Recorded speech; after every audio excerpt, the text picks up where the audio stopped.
Allez Valérie. Allez. On déclare ouverte la 22e On déclare cérémonie ouvert. des pierres d'or. On y va. Alors c'est à vous Pascal.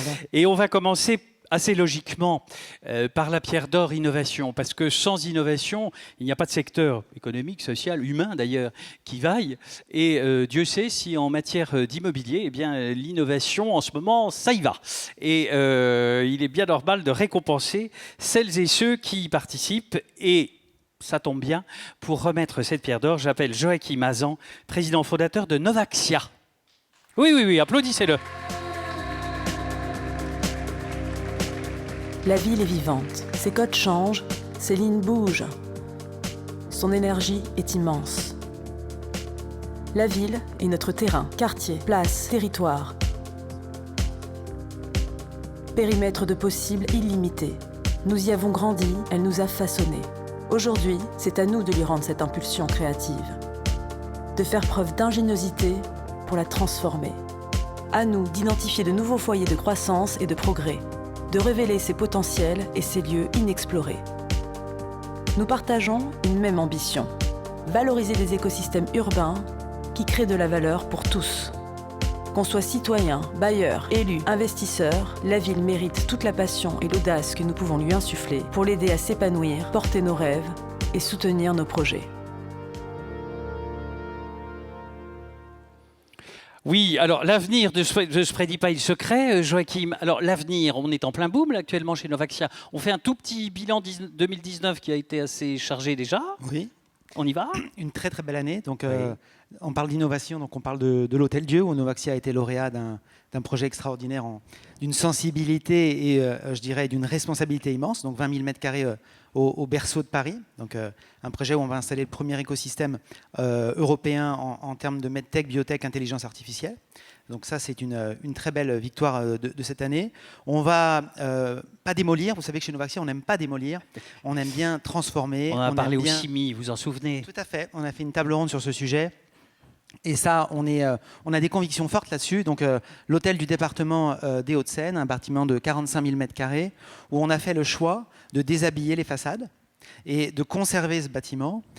Ça a des répercussions écologiques, des répercussions sur les riverains, ça a des répercussions sur une acceptabilité de ce projet qui, donc l'idée, c'est de lui donner une nouvelle vie, de le transformer et de donc reconvertir ce bâtiment des années 70 de la cité administrative au cœur de Nanterre, de le projeter.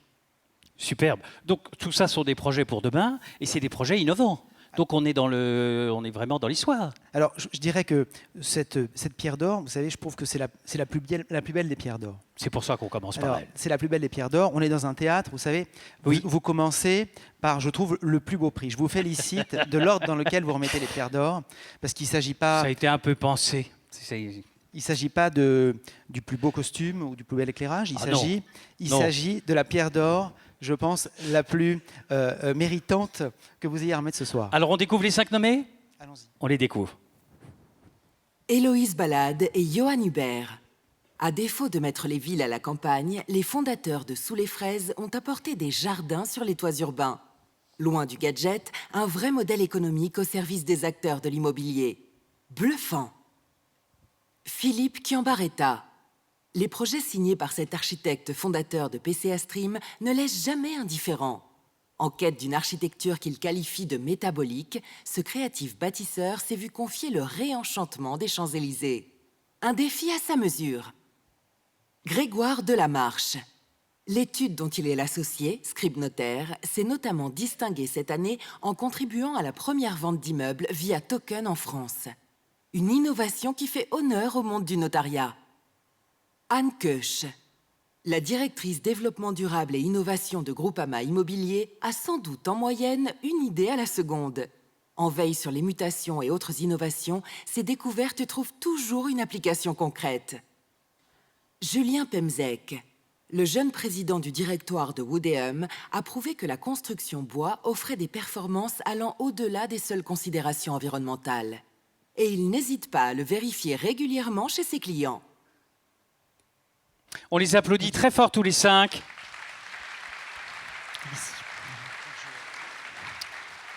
Alors, Il représente la diversité formidable de l'innovation dans notre secteur, hein. Vous avez vu, d'abord, il n'y a pas que des hommes, ce qui est bien aussi, on parlait de parité tout à l'heure, et puis ils sont dans des structures extrêmement différentes, un architecte chez des grands institutionnels, et c'est ça qui est intéressant, c'est qu'on sent bien que cette innovation, c'est pas réservé à un tout petit...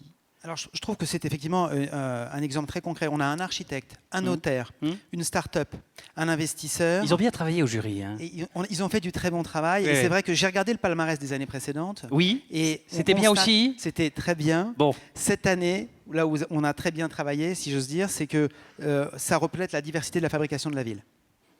et bien maintenant, il y en a un ou une qui va gagner. Ça, c'est l'éternel sujet. Ils méritent tous les 5 de gagner, bien sûr, mais il y en a un qui va ou une qui va gagner. On est d'accord. Alors, Allez. le Il y a du prix de- suspect. le prix de Vous entendez l'innovation, Il y a le du- prix de l'innovation, La c'est pierre d'or. la pierre d'or de l'innovation. Pour moi, c'est la pierre d'or du sens. Et le sens du gagnant, c'est d'engager la planète. Alors, j'aurais dû dire les gagnants parce qu'il s'agit de Sous les fraises. Alors, sous les fraises, Oui. Alors, qui il sont s'agit d'Héloïse Balade et Héloïse Johan Balade et Hubert. Johan Hubert.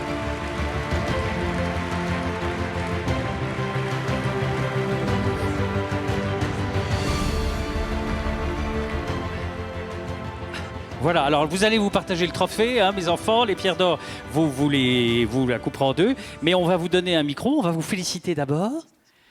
On va laisser parler Héloïse d'abord. Bonsoir à tous. Écoutez, déjà, c'est très impressionnant de se retrouver devant vous et un grand honneur. Donc, je tiens à vous remercier l'ensemble de la profession et puis évidemment ImoWeek, en particulier aussi Ludovic Delesse, donc, qui est directeur de Cushman et Wakefield et qui a soumis en tout cas le nom de Sous les fraises pour cette nomination. C'était pas une mauvaise idée, Ludovic. Hein, Merci ça infiniment a à bien lui. marché. Et donc, Sous les fraises, alors pour ceux qui ne nous connaissent pas, et je pense que vous devez être quand même nombreux, on est une start-up de 5 ans d'existence, donc peut-être une jeune entreprise maintenant. Et depuis 5 ans, on a cessé de se développer en faisant des projets pour la résilience urbaine. Donc notre cheval de bataille, c'est de créer des fermes urbaines au cœur des villes, sur des toits, des terrasses, des façades, des friches. Et donc, on est passé de 2 personnes, donc les fondateurs Johan Hubert et Laureline Jacquier, qui n'est pas présente ce soir, mais qui a participé à la fondation de cette entreprise. Et aujourd'hui, on est 15 et on gère 18 fermes urbaines à travers la France. Donc, j'espère que cette aventure passionnante, qui est celle de la végétalisation des villes et de la résilience urbaine, continuera longtemps. Et On donc, vous le je vais souhaite. laisser la parole à Johan. Oui. Merci. Merci à tous, vraiment je suis très ému. Merci aussi parce que depuis 5 ans maintenant, on a eu la chance de rencontrer des gens formidables dans la profession de l'immobilier. J'ai depuis 5 ans rencontré des personnes qui nous ont soutenus, qui nous ont expliqué comment fonctionnaient les mécanismes de la fabrique de la ville et également celle de la construction d'un immeuble, toute la construction et toutes les étapes qui se suivent et qui s'enchaînent pour arriver à la réalisation d'un immeuble.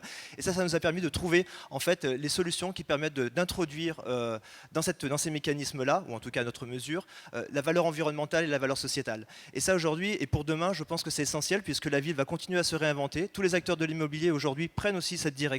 C'est, je pense, un des facteurs les plus présents et les plus visibles de la transformation de la ville. Et c'est aujourd'hui, en fait, c'est toute une profession qui est mise à l'honneur et merci beaucoup de nous avoir récompensés pour ça. Bravo à vous deux. Allez, vous restez avec nous.